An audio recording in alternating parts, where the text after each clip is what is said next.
Yo, what's up? It's Corey of Floodway, and I'm back with another video. I'm super excited about this one. I'm getting some momentum going at the shop, but this has been a project I've been working on for so long. I'm excited to see it come together, excited to share it with you all, and we're going to dig right in. The press cameras that we're going to be talking about today, this is a huge deal. It saves us so much time, so much spoilage. We can just sort of see everything at a glance. And the cameras have gone such a long way to teaching us, proving stuff, letting us troubleshoot on press and see what's actually happening as a small team. So that's what today's video is going to be about. I'm going to show you just a couple options for you to set this up yourself, and then you can watch me fight through this project and get to the final result, which is awesome.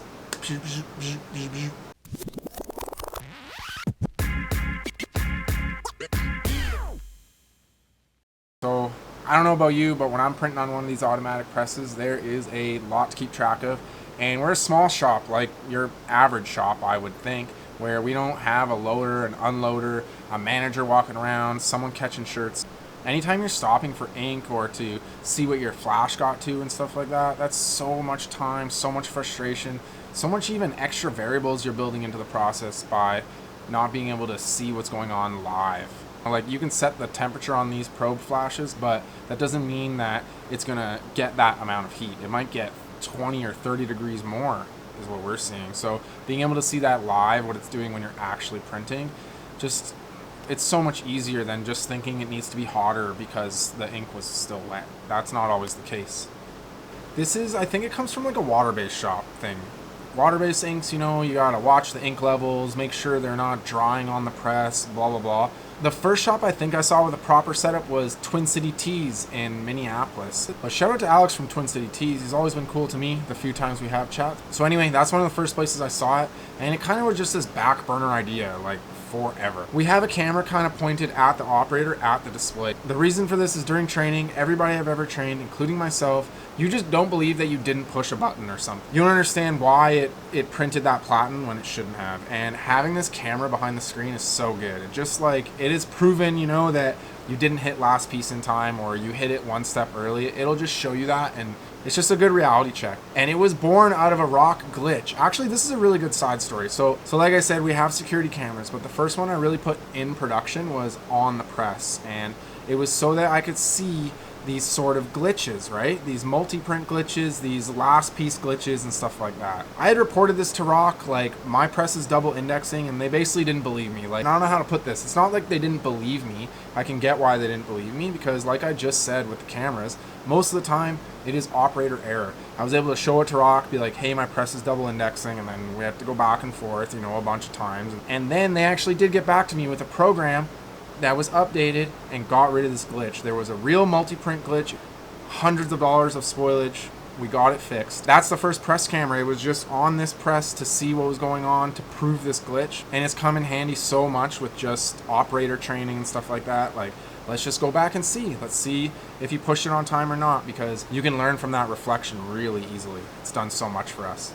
And from there, just started kind of adding more cameras inside. Another really handy one is back of the dryer. I've had clients say, you know, hey, I only got 10 of these shirts, and what am I supposed to say? It was really handy being able to look and be like, I can see 25 shirts going in this box or whatever it was.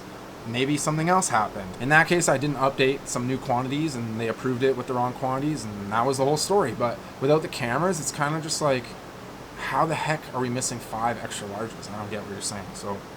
But I gotta say, seeing that Twin City T setup always sort of got my gears turning, you know? The crazy part of this project, to me at least, is that I bought so much of this stuff a long time ago. I've been thinking about doing this for a long time. And then, what even happened? We had some spoilage on press, like we missed an underbase. That was it, yeah. We just had some spoilage on press where we missed an underbase that was out of ink. And it scrapped, like, you know, a couple expensive garments. And I added all this stuff to the cart, and it was like, I added all this stuff to the cart, and at the time it was like $650 or something. And that'll pay for itself by catching like 1 or 2 bases running out of ink or something like that. So I got it all, but this was right when I started deciding to sort of focus on one thing at a time, finish one project, film them as I go. And your first instinct is be like, hey, operator, like, look at the ink. Keep track of what's going on. But it happens to the best of us. We all know this, so it really got me thinking about just the spoilage, you know? And it was pretty much the same amount of the spoilage that we just created. Like, I'm going to be refunding 10 hoodies. They're not cheap. But I did finally get around to it. You know, I met with my team and we sort of prioritized all these projects. Like, what's the most important thing we want to see in the shop? What's the most important thing we want to see in customer service? And I just sort of split my time between those. More on that later. I'm never doing that again. It's just going to be one project at a time. That's why press cams took so long. Every time I get stuck on press cams, I start working on my website, my product importer, and I just go back and forth and never get any of them done. But the press cams are running. We're wrapping it up. We're doing one project at a time moving forward. It's all getting better, I promise you. So once I started digging into this project, I started filming it, and here's kind of where it started, I guess. Okay, so one of the first things I gotta take care of is putting a wire down this press. I don't know if I ever really showed this or hyped this up, but our press is like wireless. Doesn't have any cords around here. And then nothing coming out the top. Just gonna open it up and see how hard it's gonna be to poke the network cable down there. Damn. Now, I did get them to run, when they did the install, I got them running extension cord up the middle of the press. So yeah, we have this plug on the outside, and that's the extension cord that goes up the middle. All right, so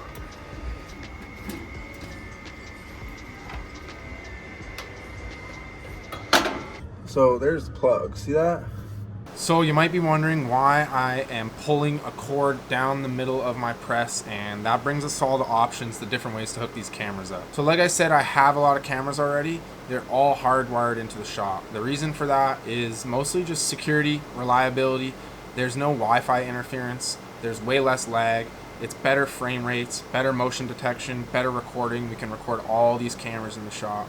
If I have all this background stuff, I might as well just hook it up to that, and then I could potentially do motion triggers and recording. But there are other options. I mentioned I wanted to show you some different ways to do this. So let's take a quick look. We'll start with the simplest one. That's what Twin City Tees has, and that looks to me like just a simple DVR setup, like something you can get on Amazon. There's deals on them all the time where you can just find different sort of all-in-one kits. Comes with a couple cameras. It's all wired together. You can plug an HDMI cord into the back, get your TV, your monitor right up there on the screen. I'm like 99% sure this is what Twin City Tees has. Really simple. You could just do this. No tech experience required. The second option is one I saw from DLH Screen Print. Rodney over there had showed this RV camera setup. It's very easy to troubleshoot. It's very direct. It's hard-lined. It's much cheaper, much more cost-effective than like a traditional closed circuit like home security system. And this is a really cheap, efficient way to do it. Small cameras, they work really good, but you kind of lose out on that recording potential and all that stuff. Now, and the recording is not even something I have turned on. It's just like an option. I'm just laying it out. It's an option.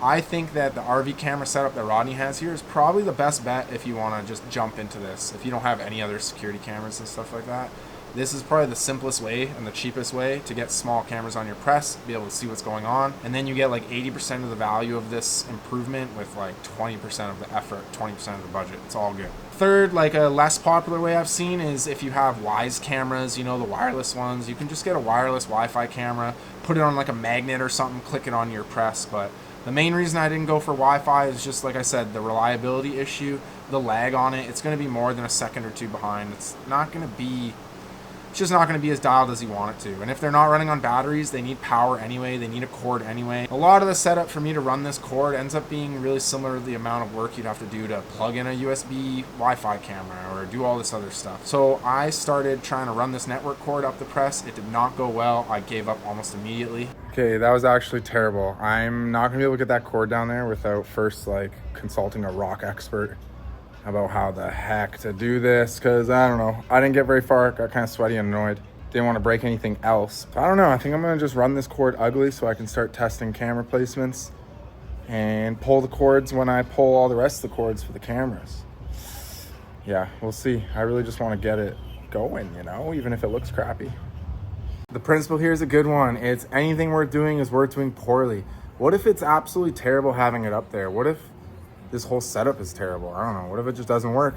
So it's not the worst idea to just do a dry run of the wiring. You know what I mean? That's what I'm going with, at least. Overall, though, my install was pretty simple. Like, once I realized I have a probe camera and I can hook that onto the end of this cord, and make my life a lot easier getting the cords pulled through this thing. It started to move a little bit quicker. I had a couple hiccups along the way, just stuff to figure out. Like I switched from the original big cameras I ordered to these small fisheye ones, make little brackets for them and stuff like that.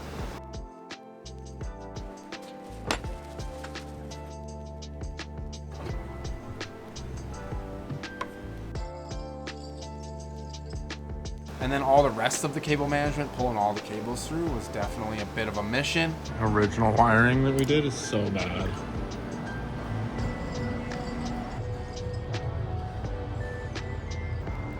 This fan cable management has been driving me a bit nuts. But there's basically no way to do it without either making that hole bigger or putting a hole in this front plate for it to come out of. I really want to do that though, but getting under there is impossible.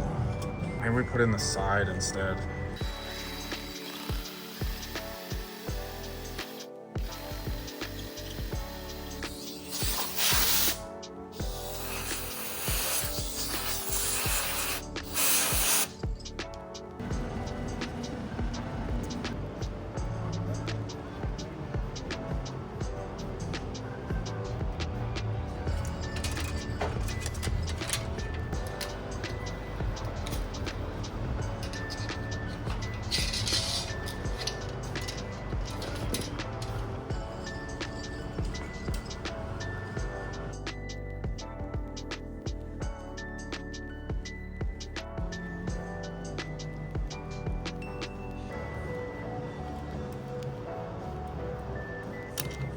This print head had really bad cables on it, but now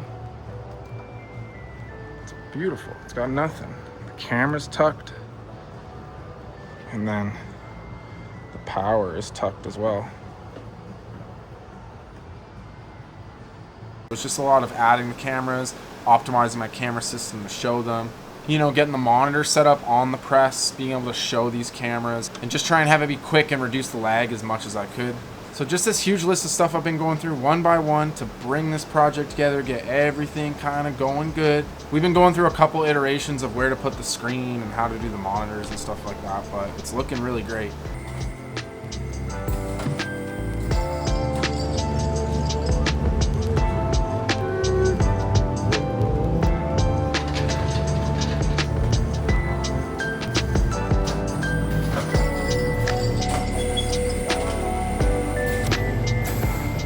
So if this looks cool, if you're thinking about doing it, just pull the trigger, pick a way to do it, get it on your press. It's going to start paying for itself right away. This is one of those improvements that I overthought it so much. I made it a big deal. The next couple steps are going to be just integrating it tighter with the Smart Shop, with the uptime sensor. So if you want to see more of that, you know, leave a comment, let me know on Instagram. But until then, I'm just going to keep filming what we're doing in the shop. So that's it. Stay tuned. I'm going to film another one very soon.